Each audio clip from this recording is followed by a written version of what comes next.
नमस्कार बच्चों। देखिए आज हम पढ़ेंगे सूत्र परावर्त योजयित विधि से भाग करना। पिछले वीडियो में आपने पढ़ा था सूत्र निखिलम से भाग करना और आज हम पढ़ रहे हैं सूत्र परावर्त योजयित से भाग करना। देखिए सूत्र निखिलम में और सूत्र परावर्त योजयित में कोई ज्यादा अंतर नहीं है, ये दोनों लगभग सेम विधि है। आपने सूत्र निखिलम में क्या क्या किया था? सबसे पहले तो सूत्र निखिलम में आपने एक आधार भी माना था। आधार के बाद में आपने वहां एक पूरक संख्या ली थी। सूत्र निखिलम की बात कर रहे हैं हम पहले, ये कोई पूरक संख्या भी ली थी। सवाल के आपने 3 खंड किए थे। ये आपका पहला खंड था, ये दूसरा खंड था और ये आपका तीसरा खंड था।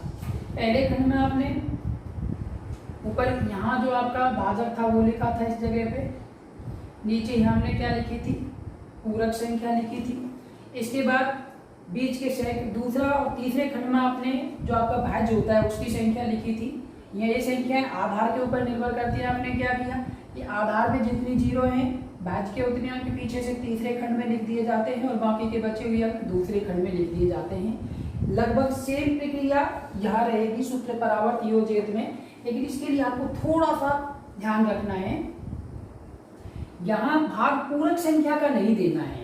इस सवाल में भाग पूरक संख्या का नहीं लगता है सूत्र परावर्त योजयित में।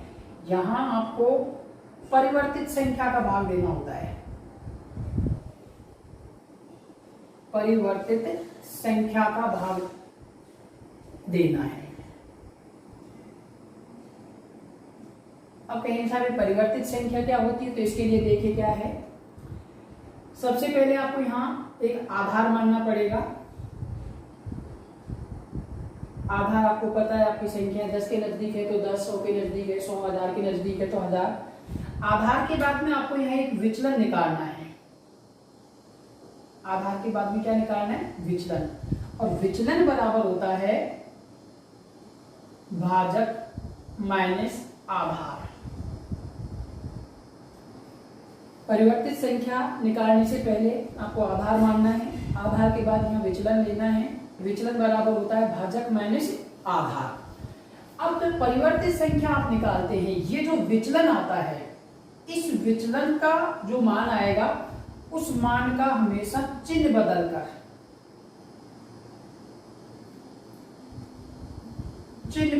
लिखना है।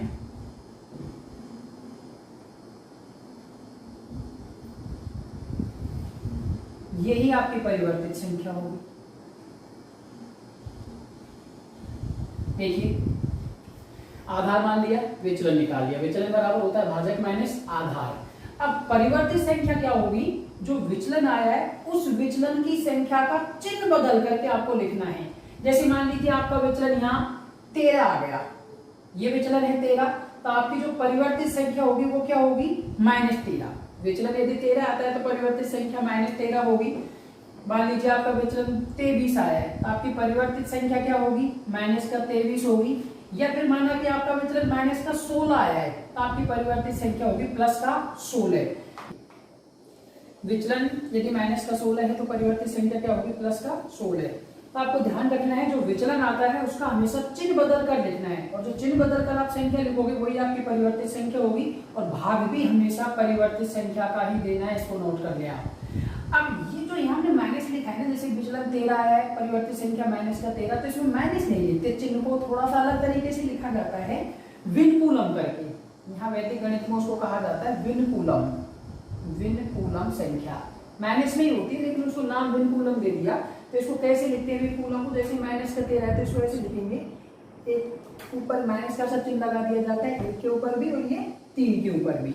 1 विनकूलम 3 विनकूलम पढ़ेंगे। इसका मतलब -13 है, लेकिन यहाँ वैदिक गणित की भाषा में उसको विनकूलम कहते हैं। ये जैसे -23 है तो इसको विनकूलम कैसे लिखेंगे? 2 विनकूलम और 3 विनकूलम। आप इस तरह से लिखेंगे इसको, और नहीं भी लिखें ये भी लिखते तो भी कोई फर्क नहीं पड़ता इससे। ये आपका +16 है तो ये प्लस ही रहेगा।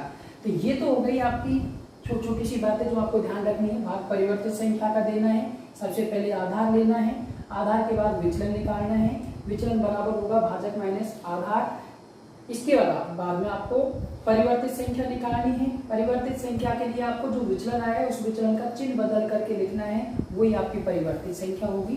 माइनस में यदि आता है तो उसको विनकुलम इस तरह से लिखेंगे, ऊपर माइनस का सा चिन्ह लगा करके। अब आप एग्जाम्पल देखेंगे इसके। देखिए सवाल, एग्जाम्पल दिया आपकी किताब में एक 1358 में आपको भाग देना है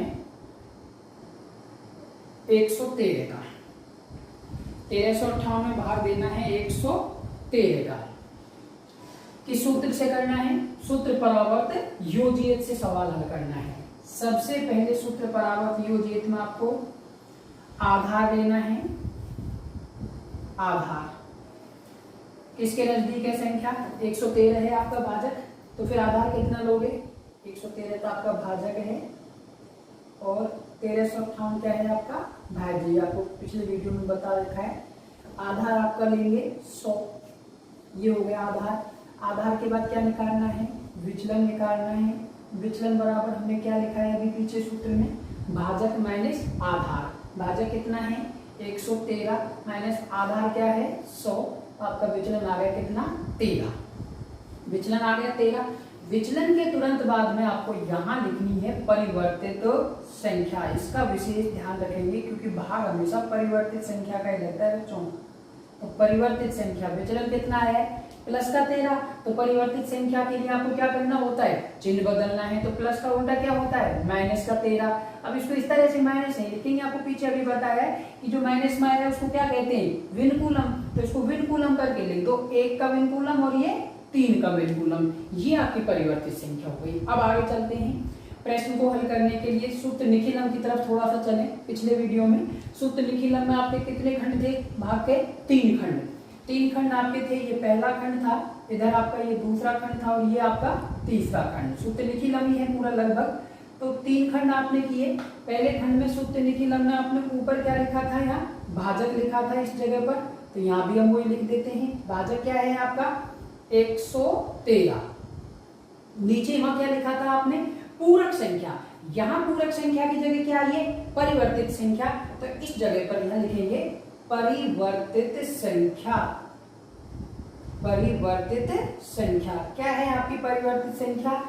1 विनकुलम और 3 विनकुलम। 1 और 3 के ऊपर विनकुलम लिखना है। तो पहले खंड में ऊपर भाजक लिखा जाता है, नीचे सूत्र निखिलम में पूरक संख्या थी, यहाँ पूरक की जगह क्या आई है? परिवर्तित संख्या। अब इसके बाद में आपने तीसरे खंड में लिखा था सूत्र निखिलम में क्या? कि आधार में जितनी जीरो होती है, आधार में जितनी जीरो होती हैं भाज्य के उतने अंक पीछे से तीसरे खंड में लिखने हैं। ये सूत्र निखिलम में आपको बता दिया, इसलिए यहाँ को नहीं दिखाया दोबारा से।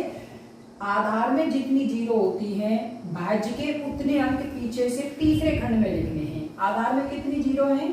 2 जीरो हैं। तो भाज्य के 2 अंक पीछे से क्या हो गए? 5 और 8। इनको हम तीसरे खंड में लिख देंगे। यहाँ 5 और 8 लिख दिया। बचे हुए अंकों को, भाज्य के बचे हुए अंकों को दूसरे खंड में लिख देंगे। तो 1 और ये 3। ठीक है, अब आपने हल करना है। तो इस तरह से सूत्र निखिलम में भी आपने एक लाइन यहाँ खींची थी। अब क्या करोगे? सूत्र निखिलम में क्या किया था? जो भाज्य का पहला अंक होता है उसको यहाँ नीचे उतार दिया जाता है। ये जो नीचे का हिस्सा है ये वाला, ये भागफल का है। तो भाज्य की पहली संख्या 1 को यहाँ उतार देंगे। भागफल के स्थान पर कितना आ गया? 1। इधर हम यहाँ संकेत भी लिख लेते हैं थोड़े से। संकेत नंबर 1। भाज्य की जो पहला अंक होता है उसको भागफल के स्थान पर उतारना है, उतार लिया। फिर आपने क्या किया वहां सूत्र निखिलम में कि ये जो भागफल आया इसका इस संख्या से गुणा किया। वहां पूरक संख्या थी, जबकि परावर्त योजित में क्या है? परिवर्तित संख्या। तो -13 का गुणा किस में करोगे? 1 में। तो यहाँ हम इसको गुणा कर लेते हैं। 1 विनकुलम 3 विनकुलम गुणा कितना? 1। अब देखिए ये दोनों संख्या माइनस की है, तो माइनस का गुणा करोगे 1 से, फिर माइनस नहीं आएंगे। फिर 13 एकम 13 ही रहेगा और इसके ऊपर ये विनकुलम आ जाएगा। तो इसको कहाँ लिखना है? ये 3 के नीचे कितना आ जाएगा? 1 का विनकुलम और 5 के नीचे कितना आ जाएगा? 3 विनकुलम। ये खाली आपको बताया सूत्र निखिलम में, यहाँ स्टार बना दीजिए। अब आपने क्या करना है? अगली बार इनको फिर जोड़ करके नीचे लिखा था हमने सूत्र निखिलम। सेम प्रक्रिया है बिल्कुल सूत्र निखिलम की। जिन्होंने वो वीडियो नहीं देखा है सूत्र निखिलम विनकूलम का, उसको अच्छे से देख लेना है तो आपको समझ में आ जाएगा। अब इनको जोड़कर यहाँ लिखना है। तो देखिए ऊपर कितना है 3, नीचे है 1 विनकूलम। विनकूलम का मतलब क्या है माइनस, तो ये 3 तो किसका है प्लस का, और 1 किसका है माइनस का। तो 3 में से 1 घटेगा या जुड़ेगा, क्योंकि ऊपर प्लस की है नीचे माइनस की, तो ये घट जाएगा। और 3 में से 1 घटेगा तो कितना बचेगा बच्चों 2 बचेगा। यहाँ हमने 2 लिख दिया। फिर वो दूसरे नंबर पर संकेत में क्या करना है, ये भागफल के स्थान पर 2 आ गया, 2 का गुणा वापिस किससे करोगे परिवर्तित संख्या से, हमेशा यहाँ गुणा होता है जो भागफल अंक होता है। तो 1 विनकूलम 3 विनकूलम गुणा कितना 2, तो 13 दूना 26 हो गया। और दोनों के ऊपर क्या आ जाएगा विनकूलम यानी माइनस आ जाएगा। इनको कहाँ लिखोगे, यहाँ तो आपके अंक खत्म हो चुके हैं दूसरे खंड में, तो तीसरे खंड में चले जाओ। यहाँ लिखना है 2 विनकूलम और ये 8 के नीचे 6 विनकूलम। अब दूसरे खंड में जो आपका दूसरा खंड है वहां अंक खत्म हो चुके हैं, इसका मतलब आपका भाग भी पूरा हो चुका है। आगे आपको भाग नहीं देना है, तो भागफल तो ये आ ही गया। इधर चलते हैं। अब इनको ये जो मान आया है तीसरे खंड का, इनको आपको जोड़ करके नीचे लिखना है। तो देखिए ऊपर 8 और नीचे 6 विनकूलम। 6 विनकूलम का मतलब माइनस का 6, तो 8 में से 6 घटेगा या जुड़ेगा, भाई 8 प्लस का है और 6 माइनस का है, यूं कहो उसको खराब विनकूलम है, ये माइनस है। तो 8 में से 6 घटेगा कितना बचेगा 2 बचेगा। नीचे आ जाओ, ये ऊपर 5 प्लस के हैं और ये 3 विनकूलम और 2 विनकूलम काय के हैं, ये दोनों माइनस के हैं। तो ये 3 माइनस का 2 भी माइनस का, तो बच्चों माइनस माइनस की जब दोनों संख्या है, माइनस की दोनों संख्या है तो वो जुड़ जाएंगी। माइनस का 3 और माइनस का 2 कितना हो गया माइनस का 5, और ऊपर कितने हैं प्लस का 5, तो ये तो बराबर हो गए भाई। ऊपर प्लस के 5 और नीचे माइनस के 5, तो बराबर में से बराबर घटेगा तो नीचे क्या बचेगा 0 बचेगा। क्या बचेगा 0। तो ये आपका क्या रह गया शेषफल, तो इसको हम यहाँ लिख देंगे शेषफल के स्थान पर। अब एक चीज और देखेंगे, शेषफल आपका जो 0,2 आया है वो भाजक से क्या होना चाहिए छोटा होना चाहिए, तो छोटा ही है भाजक से, तो ये आपका क्या हो गया भागफल हो गया और ये आपका शेषफल हो गया। इस तरह से ये आपका पहला उदाहरण हो गया, उतार लीजिए। इसके बाद में हम अगला एग्जाम्पल पढ़ेंगे। तो देखिए बच्चों उतार लिया होगा, एक बार और मैं रिपीट कर देता हूँ। 1358 में आपको भाग देना है 113 का, यानी भाजक 113 है, भाज्य आपका 1358 है। सूत्र परावर्ती योजित से हल करने के लिए सबसे पहले लिया जाता है आधार। आधार आप भाजक के आधार पर लेते हैं। भाजक आपका 113 है, 100 के नजदीक है तो आधार 100 हो गया। इसके तुरंत बाद में निकालना है विचलन। विचलन का आपने पीछे सूत्र लिखा है, विचलन बराबर होता है भाजक माइनस आधार। भाजक में से आधार घटा दिया, ये विचलन आ गया, प्लस का 13 बचता है, ध्यान रखना ये।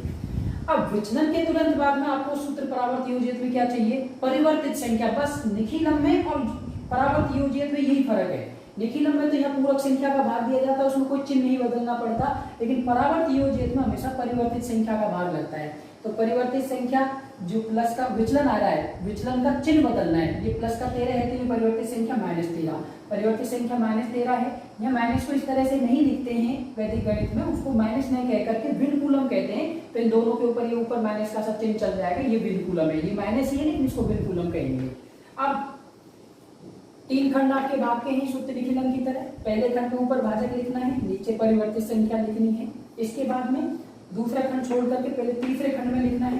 तीसरे खंड में आपको क्या करना है, आधार में जितनी जीरो होती हैं भाज्य के उतने अंक पीछे से तीसरे खंड में लिखने हैं। आधार में 2 जीरो हैं तो भाज्य के 2 अंक 5 और 8 आपने तीसरे खंड में लिख दिए, बचे हुए अंक आपको दूसरे खंड में लिख देने हैं। ठीक है, फिर भाग देना है तो सबसे पहले आपको क्या करना है, सूत्र निखिलम भी यही है, बस चिन्ह का फर्क है, बाकी दोनों सेम है। जो भाज्य का पहला अंक होता है उसको यहाँ नीचे उतार लिया जाता है भागफल के स्थान पर, 1 को यहाँ उतार लिया। ये जो भागफल का अंक आया है इसको इस परिवर्तित संख्या -13 से गुणा करेंगे। संकेत में यहाँ लिख दिया, माइनस का 13 का गुणा 1 से किया तो 13 एकम 13, माइनस का 13 आएगा, इसको 1 विनकूलम 3 विनकूलम कहेंगे। तो ये जो 1 विनकूलम और 3 विनकूलम आया है ये इन भाज्य के अंकों के नीचे आ जाएगा, 3 के नीचे 1 विनकूलम और 5 के नीचे 3 विनकूलम। दूसरे नंबर पर आपको क्या करना है, इन दोनों को जोड़ करके ऊपर के 3 और ये 1 विनकूलम को जोड़ करके यहाँ भागफल के स्थान पर लिखना है। 3 प्लस का है 1 माइनस का है तो कितने बच गए 2 बच गए, 3 में से घट करके 2 आ गया। ये जो 2 आया है भागफल का अंक, इस भागफल अंक का वापस परिवर्तित अंक से गुणा करना है, ये कर दिया। 13 गुणा 2 13 गुना 26, क्योंकि ये माइनस है तो ये भी माइनस आएगा। 2 विनकूलम 6 विनकूलम, 26 को आपने यहाँ लिख दिया, 3 के नीचे 2 विनकूलम आ गया, 8 के नीचे 2 6 विनकूलम आ गया।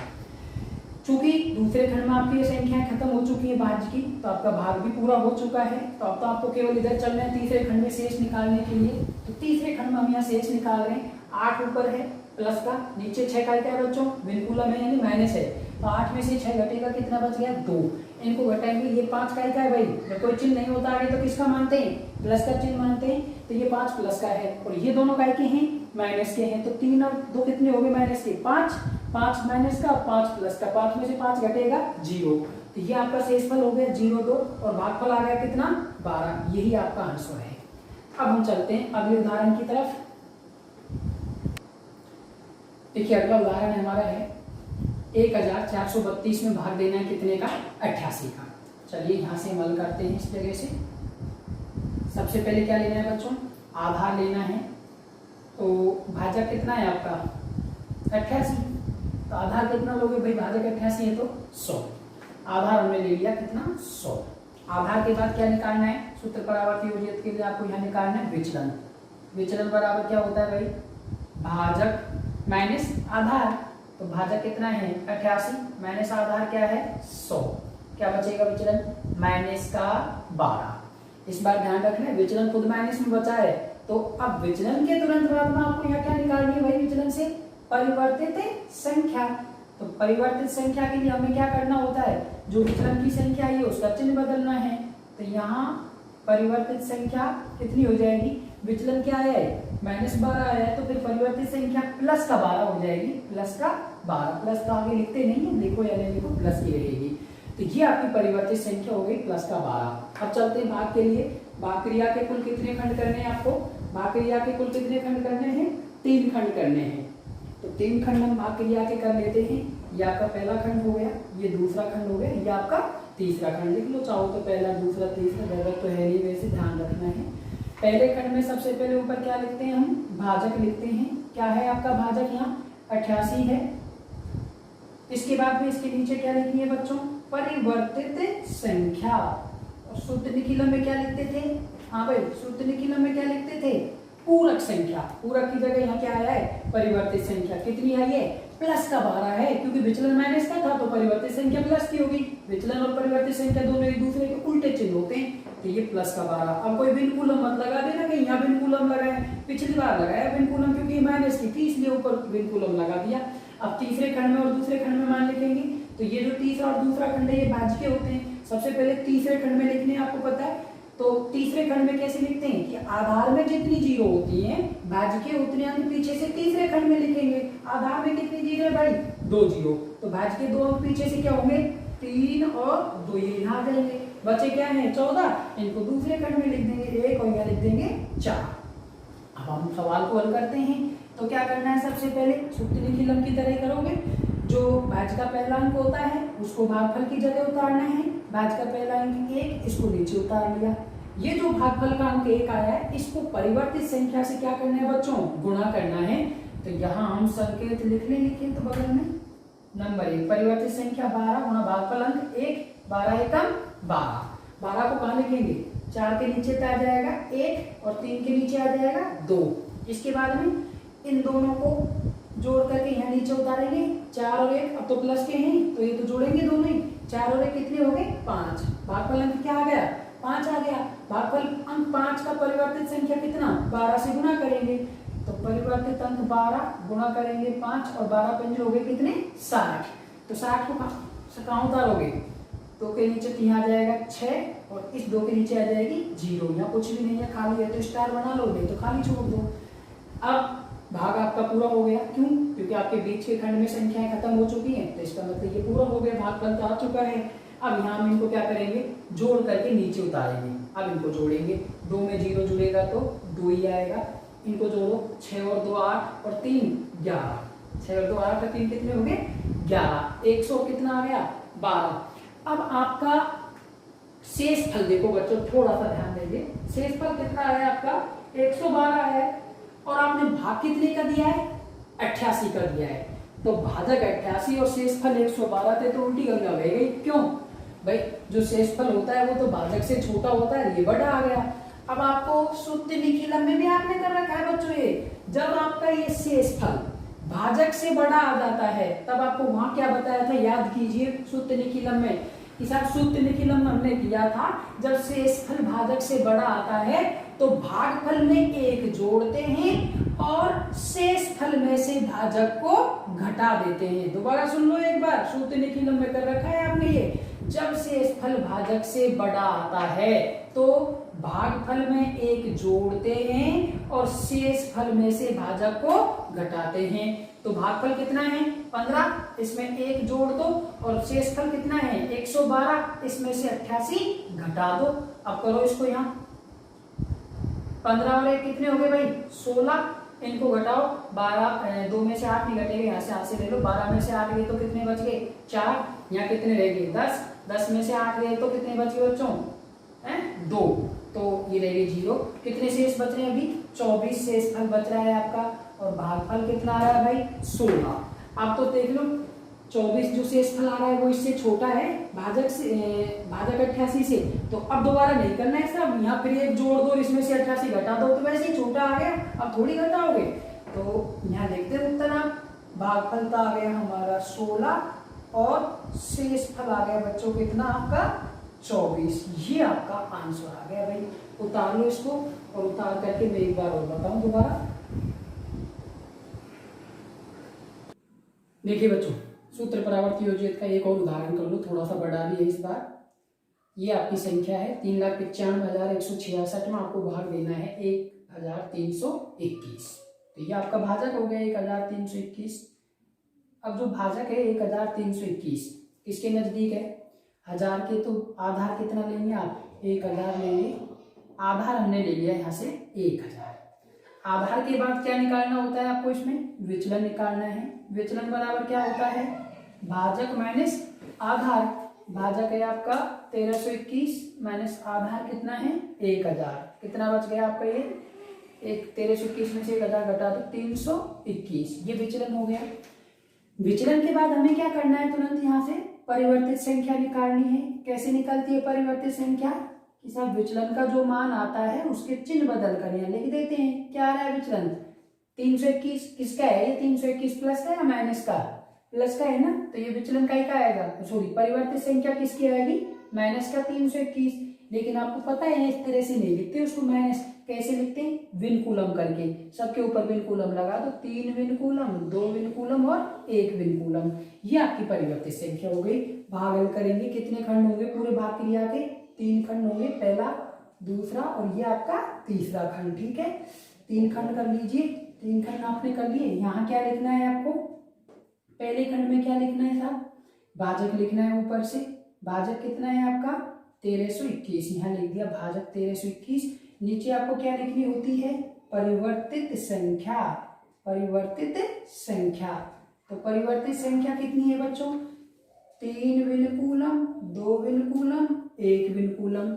इसके बाद में आपको तीसरे खंड में लिखनी है, पहले तीसरा खंड आधार के ऊपर निर्भर करता है, आधार में जितनी जीरो होती हैं भाज्य के उतने अंक के तीसरे खंड में पीछे से लिखने हैं। आधार में कितनी जीरो है भाई 3 जीरो है, तो भाज्य के 3 अंक पीछे से लिख दो 166, ये आपने यहाँ लिख दिए। बचे हुए 3 अंक आपको 395 दूसरे खंड में लिखने से 3 9 5 हल कर लीजिए। सबसे पहले क्या करना है, भाज्य का जो पहला अंक है वो भागफल के स्थान पर उतार लेना है, कितना है 3 है। अब इधर संकेत लिख लेते हैं हम यहाँ पर, तो इनका गुणा करेंगे परिवर्तित संख्या से भागफल का। परिवर्तित संख्या है आपकी 3 विनकूलम 2 विनकूलम 1 विनकूलम, गुणा 3 कर दो, 3 एकम 3 3 दूनी 6 और 3 तिया 9। इन सब के ऊपर विनकूलम लग रहा है तो यहाँ भी विनकूलम यानी माइनस में आ जाएगा, इनको उतार दो। यहाँ 9 के नीचे ये 9 विनकूलम आ गया और 5 के नीचे ये 6 विनकूलम आ गया और 1 के नीचे ये 3 विनकूलम आ गया, ठीक है। अब क्या करना है, इनको जोड़ना है यहाँ, तो इनको जोड़कर यहाँ उतार देंगे भागफल के स्थान पर। ऊपर कितना है 9 प्लस का और नीचे 9 माइनस का है, तो प्लस में से माइनस घटेगा तो क्या बचेगी बराबर है, तो दोनों कितना बचेगा 0 बचेगा, और 0 का आप इससे गुणा करोगे। चलो संकेत लिख लो दूसरा नंबर पर, 3 विनकूलम 2 विनकूलम 1 विनकूलम गुणा 0। जीरो का जब किसी भी संख्या से गुणा किया जाता है तो क्या आता है, जीरो ही आता है। तो ये तो जीरो ही आ गया, तो जीरो को तो ये लिखने की आवश्यकता भी नहीं है। ज्यादा से ज्यादा आप लिखो तो इसके नीचे लिख लो, नहीं तो और इधर लिखोगे, यहाँ खाली जगह स्टार लिख दो। चलो इनके नीचे भी जीरो लिखेंगे तो जीरो से कोई फायदा होने वाला नहीं है, तो आप जीरो भले लिखो या नहीं लिखो, चाहो तो लिख भी लो। चलो लिख लो, आपकी खाना पूर्ति के लिए एक जीरो यहाँ आ जाएगी। कितनी जीरो आएंगी, 3 कर लो, 4 कर लो, जीरो तो कितनी भी बना लो, यही कर लो उसको। और जीरो जीरो सबके नीचे लिख लो। चलो अब इनको फिर घटाओ, यहाँ आ जाओ। भागफल के स्थान पर ऊपर प्लस का कितना है 5, और नीचे अब ध्यान रखना है थोड़ा सा चेंज होगा इस जगह पर। ऊपर प्लस का 5 और नीचे ये माइनस का 6, यानी 6 विनकुलम है। प्लस के 5 में से माइनस का 6 घटेगा, तो प्लस के 5 में से माइनस का 6 घटेगा तो कितना बचेगा, माइनस का 1 बचेगा। माइनस का 1 को कैसे लिखेंगे, 1 विनकुलम। ये आपका भागफल अंक आ गया 1 विनकुलम। 1 विनकुलम का परिवर्तित संख्या से गुणा करेंगे, इधर आ जाइए, 3 विनकुलम, 2 विनकुलम, 1 विनकुलम गुणा 1 विनकुलम। 1 विनकुलम से इसका गुणा करेंगे। आप देखिए, आपने पहले देखा होगा छोटी क्लासों में, पिछली क्लासों में, जब माइनस, ये भी तीनों माइनस के, ये भी किसका है, माइनस का। माइनस का गुणा जब माइनस से करते हैं तो क्या आता है, प्लस आता है। तो इसका मतलब अब जो यहाँ गुणनफल आएगा वो प्लस में आएगा। तो 1 का गुणा इन तीनों से करेंगे तो ये संख्या आ जाएगी 321 एकम 321। और ध्यान रखना प्लस की आएंगे, क्योंकि ये तीनों माइनस के हैं, ये भी माइनस का है, तो ये पूरी संख्या माइनस की, ये माइनस का, तो माइनस गुणा माइनस क्या हो गया, प्लस 321। तो 3 यहाँ लिख दो, 2 यहाँ लिख दो, 1 यहाँ लिख दो। चलिए अब ऊपर आपका जो बीच का खंड है उसमें अंक खत्म हो चुके हैं, इसका मतलब भाग पूरा हो गया। तो भाग पूरा हो गया तो शेष फल के लिए चलते हैं। तो इनको यहाँ हम जोड़ के लिखेंगे, ये 6 और नीचे 1, ये तो प्लस के हैं दोनों, तो ये 6 और 1 कितने हो गए, 7। ये ऊपर 6 प्लस का, नीचे 2 प्लस का, 6 और 2 कितने हो गए, 8। अब यहाँ आ जाओ, ये 1 प्लस का, ये 3 माइनस का, ये 3 प्लस का, तो प्लस प्लस की जोड़ लो। ये 3 और ये 1 कितने हो गए, 4। भाई ये प्लस का 3 और ये भी प्लस का 1 है, तो प्लस के 3 और प्लस के 1 प्लस के 4, और ये माइनस का 3, 4 में से 3 घटेगा तो कितना बचेगा, 1 बचेगा। कितना आ गया शेषफल, 187। अब आपको शेषफल 187 देखने के साथ भाजक से छोटा है या बड़ा, तो भाजक से क्या है, ये छोटा, इसका मतलब सवाल भी पूरा हो गया। ये आपका क्या आ गया भाई, शेषफल आ गया। अब देखिए बच्चों, ये आपका शेषफल आ गया 187 और ये आपका भागफल आ गया। अब जो भागफल आया है 301 विनकुलम, थोड़ी सी दिक्कत है यहाँ भागफल में, उत्तर तो आ गया और थोड़ा सा काम आपको और कर लेना है। तो कोई देखिए, 1 विनकुलम जो है इसको प्लस में बदलना है। अब विनकुलम की जो संख्याएं होती हैं उनको प्लस में बदलने के लिए क्या करते हैं, ये 9वीं क्लास में है। विनकुलम की संख्याओं को साधारण संख्याओं में बदलने के लिए जो चरम अंक होता है, यानी कि दाईं ओर से जो पहला अंक होता है, या यूं कहे इकाई अंक होता है, जो इकाई अंक होता है या चरम अंक होता है उसको हमेशा 10 में से घटाते हैं, और जो आगे के अंक होते हैं वो 9 में से घटते हैं।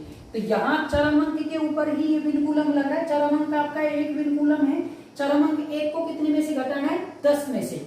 ध्यान रखना है, चरम अंक के ऊपर यदि विनकुलम लगा हुआ है तो उसे साधारण संख्या में बदलने के लिए हमेशा 10 में से घटाते हैं। तो 10 में से घटेगा 1, बचेगा कितना, 9। कितना बचेगा, 9।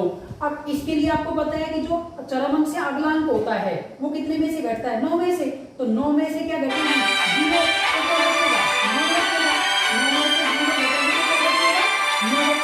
तो यहाँ आपका ये 9 लिख दिया, 9 में से 0 घटा करके 9 रह गया।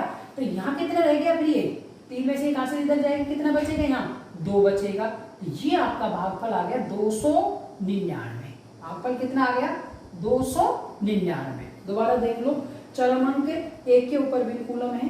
जब चरम अंक के ऊपर विनकुलम होता है तो हमेशा 10 में से घटता है, यानी इकाई अंक के ऊपर विनकुलम है उसको साधारण संख्या में बदलना है तो 10 में से घटा देना है।